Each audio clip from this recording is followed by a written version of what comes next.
초대교회가 성령 강림하면서 성령 충만하면서 수천 명으로 부흥했습니다. 그러면서 성도들이 자신들의 재산을 교회에 내놨어요. 그리고 그 재산들을 가지고 유무상통하게 됩니다. 그때에 교회가 이제 그 유무상통하는 가운데서 구제와 봉사의 일을 하게 됩니다. 그래서 사도들이 이제 물품을 사고 음식을 사가지고 그리고 나누어 주는 일들을 하게 됩니다. 그렇게 하다 보니까 구제와 봉사의 일에 전념하다 보니까 무슨 일이 생겼냐면 기도와 말씀 사역에 소홀해지는 거예요. 그래가지고 사도들이 기도와 말씀 사역에 전념하기 위해서 7 집사를 뽑습니다. 그리고 사도들이 말씀과 기도 사역에 방해가 되는 구제와 봉사의 일을 7 집사들에게 맡깁니다. 그렇죠? 그런데 여기 하나 드는 의구심이 있어요. 그게 뭐냐면 그러면 7 집사들은 기도와 말씀 사역에 방해가 된다고 하는 이 구제와 봉사의 일을 해도 되는가? 지금 사도들도 구제와 봉사의 일을 하다가 기도와 말씀 사역에 소홀해지고 성령 충만함을 잃어버릴까 두려워서 이 자리를 내놨는데, 그러면 7 집사들은 사도들보다 더 뛰어난 능력을 가지고 있었는가? 사도들이 기도와 말씀을 위해서 내려놓은 그 직분을 7 집사가 수행하는 것은 옳은가? 그죠? 그런 의구심이 듭니다.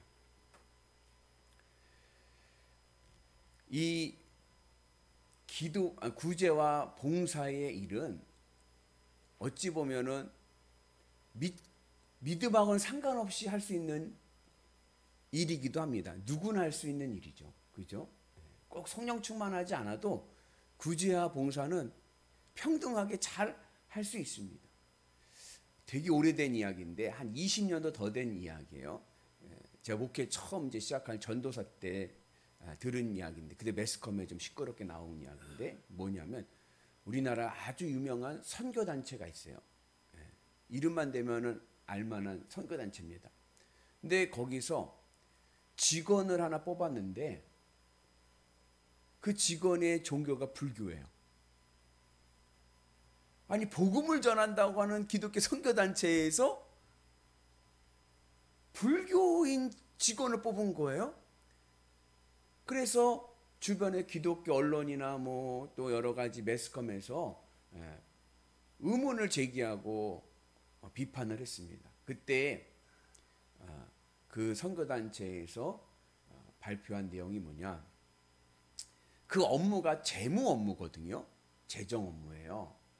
그러니까 단체가 큰 단체이기 때문에, 세계적으로 유명한 단체이기 때문에, 이렇게 연결되어 있는 단체이기 때문에 이 재정이 굉장히 중요하다.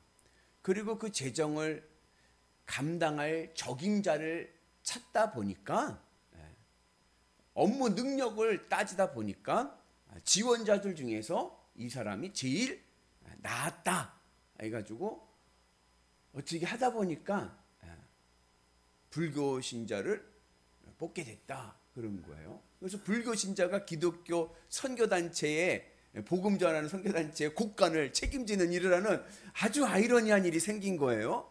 나중에 이제 알고 보니까 그분이 그 대표의 친척이었어요. 그 정식 직원이라 해고를 못한다고 그러더라고요. 정식으로 했기 때문에, 정직원이기 때문에. 그래갖고 한동안 매스컴에서 시끄럽게 떠든 적이 있습니다. 초대교회가 7 집사를 뽑고 매우 기뻐했습니다. 그리고 이 믿음과 성령 충만한 7 집사들이 이제 구제와 봉사의 일을 감당하게 합니다. 아이러니하죠. 제가 아까 물었듯이 사도들도 못해가지고 지금 기도와 말씀 사역을 하겠다고 돌아왔는데 그 일을 일곱 집사에게 맡긴다는 것은 아이러니하고 어쩌면 어리석은 결정이에요. 그죠?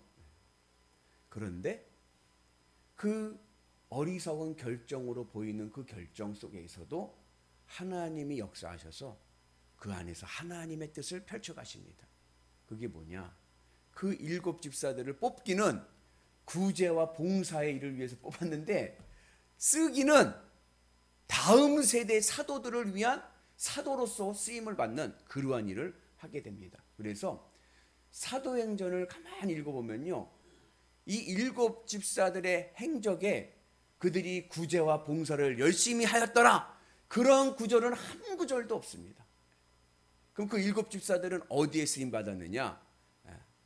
말씀 사역에 쓰임 받고, 복음 전도에 쓰임 받고, 사도들이 했던 그 역할을 그 일곱 집사들이 이어갑니다. 그 대표적인 예가 오늘 나오는 스데반 집사입니다. 우리 8절의 말씀인데 같이 있습니다. 스데반이 은혜와 권능이 충만하여 큰 기사와 표적을 민간에 행하니. 성경이요, 스데반이 은혜와 권능이 충만하여 구제와 봉사의 일을 탁월하게 하였더라가 아니라, 스데반이 은혜와 권능이 충만하여 큰 기사와 표적을 행하였더라. 큰 기사와 표적을 행하는 사역은 누구의 사역이었냐면 사도들의 사역이었습니다. 근데 이 스데반이 뽑히기는 구제와 봉사의 일을 뽑혔는데 일은 사도의 사역을 하는 거예요.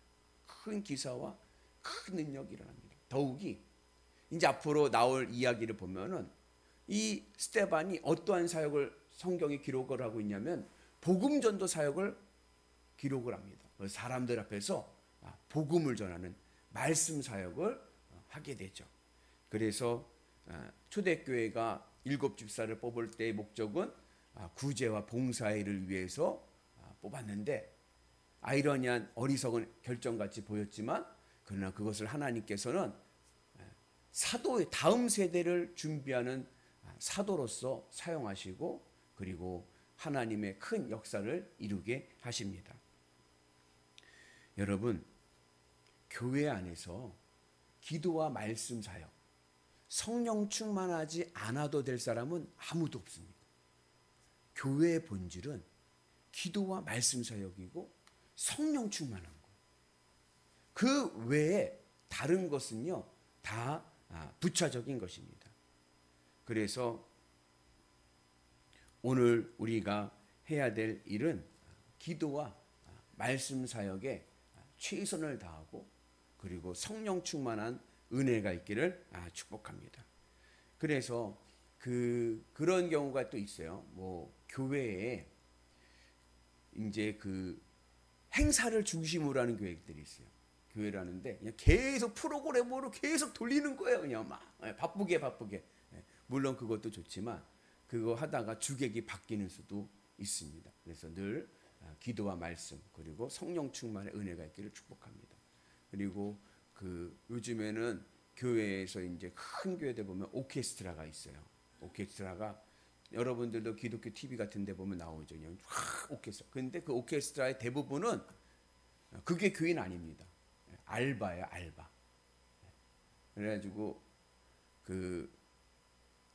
제 아내가 음악을 하니까 거기 이제 강사 선생님 쓰는 한 분을 아는데, 그분은 주일날 세 탕을 띱니다. 세 교회 가는 거예요. 그래가지고서는 이 클라리넷 이거를 이제 연주하는 거예요. 그래서 이게 아무리 은혜로운 찬송을 하는 것도 좋지만, 근데 그 찬송하는 분이, 그 연주하는 분이 믿음이 없는 분인 건 또 아이러니하지 않습니까? 그러니까 아까 우리 제가 선교단체에서, 아니 어떻게 선교단체의 재무를 보는 곡간을 책임지는 사람이 기독교인이 아닐 수가 있느냐면, 야, 기가 막힌 일이다, 우리가 아까 그랬잖아요. 근데 교회 안에도 그런 경우가 있는 거예요. 기능적으로만 보니까. 그래서 교회의 본질을 찾기 위해서는 기도와 말씀 사역에 최선을 다하는 은혜가 있기를 축복합니다. 그래서 마르다와 마리아 이야기 아시죠? 예수님이 오셨어요. 근데 마리아는 예수님 발 앞에 탁 앉아서 말씀 사역에 충실합니다. 말씀 듣는데 열심을 다하는 거예요. 왜냐하면 믿음은 들음에서 나기 때문에 말씀에 은혜가 있어야 됩니다. 근데 마르다는 어떻게 했어요? 손님이 오셨으니까 바쁘다 바빠. 주방에서 그 손님 예수님 12제자들 그 12명 13명의 식구들의 이거를 밥을 하려니까 손이 모질하죠. 그러니까 나중에 와서 예수님 앞에 마리아 좀 혼 좀 내달라고 그러지 않습니까? 예수님 좀 저 일을 좀 도와달라고 해주세요. 그랬더니 예수님께서 마리아가 더 좋은 곳을 선택했다 말씀하시죠. 그래서 우리가 여선교회 분들 또 이제 주방에 밥하는 거 굉장히 중요한 사역이죠. 먹는 거, 교제하는 거. 그러나 그것보다 더 중요한 것은 말씀과 기도다. 그래서 그 밥하려고 예배를 빠지는 것은 바람직하지 않습니다. 그죠? 그러지 않겠습니까? 먼저 예배에 충실하고 은혜의 성령 충만의 역사가 일어나기를 축복합니다. 그래서 하나님께서 이 7 집사들을 어떻게 쓰시냐면 이방 선교의 사도들로 쓰시는 거예요. 예수님의 12사도들, 예수님의 제자들은 유대인 공동체에서 복음을 전하는 사도로 쓰임을 받습니다. 예루살렘 교회를 세우고 그리고 그렇게 쓰임을 받는데 그 다음 이방 선교의 문은 누가 열었느냐? 7 집사들이 여는 거예요. 그래서 하나님의 놀라운 섭리와 뜻이 일어나는 것을 우리가 이제 보게 됩니다. 그래서 우리가 늘 교회 본질을 꼭 기억하시고 기도와 말씀, 성령 충만한 교회, 그 은혜가 우리 가운데 있기를 원합니다. 사도신경에 보면 이런 구절이 있어요. 성도의 교제와, 그죠? 공교회를 믿고, 교회의 공교회를 믿고, 그리고 우리가 성도의 교제를 믿습니다. 이게 사도신경에서 우리가 고백을 하지 않습니까? 이 성도의 교제라는 게 그냥 놀러 다니고 그냥 놀고 친교하고 막 이런 얘기가 아닌 거예요. 교회는 유람선이 아니라 구원선인 거예요. 성경에서 말씀하는 사도신경에서 말씀하는 성도의 교제는 성도들 간에 하나님의 섭리를 발견하는 거예요. 사람들과 만남을 통하여서 하나님의 그들과도 함께 하심을 보고 하나님의 흔적을 발견해 나가는 것, 이것이 바로 성도의 교제입니다. 그리고 나서 내가 말씀과 기도에 충만하고 성령 충만하고 성도들 간에 보니까 하나님의 사람인 거예요. 하나님의 얼굴들을 가진 이들인 거예요. 그러한 교제의 은혜가 있는 다음에 그리고 나서 구제와 봉사일을 해야 하나님의 크신 뜻을 이루게 될 줄로 믿습니다. 교회는 천국 모델하우스입니다. 교회는 어떤 곳이냐? 하나님의 천국의 은혜를 함께 나누는 곳입니다. 이 천국 모델하우스 사역의 가장 중요한 것은 성령 충만이고, 이 성령 충만의 은혜는 기도와 말씀으로 채워질 줄로 믿습니다. 그렇게 내 마음이 하나님 나라의 가치로 기쁘고 만족하고 행복한 그런 은혜의 상태가 되고 나서 세상을 향해 나가서 또 교회가 세상을 위해서 구제와 봉사일을 할 때 그것이 세상에 하나님의 뜻을 이루는 놀라운 사역이 될 줄로 믿습니다. 바라기는 오늘 이 이른 아침에 오셔서 같이 예배드리는 우리 모두 기도와 말씀에 승리합시다. 항상 성령 충만합시다. 교회 일 하느라고 성령 충만을 잊어버리면 안 돼요. 이거 굉장히 중요합니다. 그래서 교회 일하는 것도 좋지만 먼저 성령 충만하자. 기도와 말씀의 분량을 채우자. 그 은혜가 이 시대 우리를 하나님의 사도로 세우실 줄로 믿습니다. 그 은혜가 오늘 우리 가운데 있기를 주님의 이름으로 축복합니다.